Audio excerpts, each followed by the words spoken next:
এক বনে ছিল এক গর্জনকারী গর্বিত সিংহ। নাম তার রাজা ভাই। সে প্রতিদিন গর্জন করে বলতো, এই জঙ্গলে আমি রাজা, আমায় কেউ ঠকাতে পারবে না।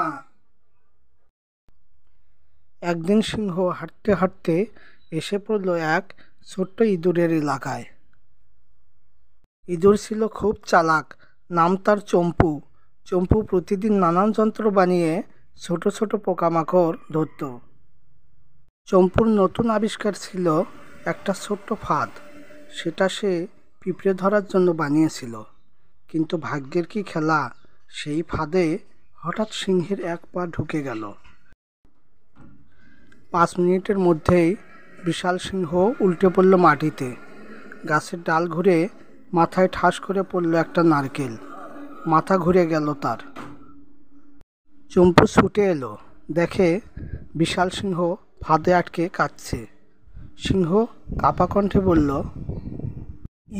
ইঁদুর ভাই, দয়া করো, ছাড়াও। চম্পু হেসে বলল, আগে বলো কে রাজা? সিংহ বলল, তুমি।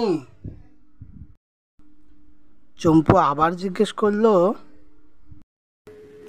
আর কে চালাক? সিংহ বলল, তুমি।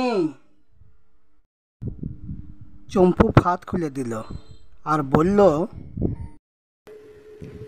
মনে রেখো, গর্ব করলে গর্তে পড়ো।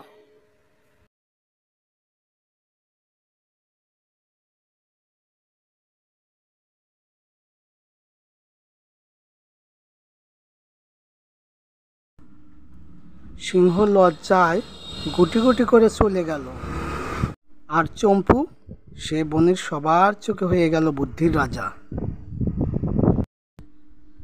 বন্ধুরা, এই গল্প থেকে আমরা শিখলাম ছোটরাও বড়দের শিক্ষা দিতে পারে, যদি বুদ্ধি থাকে।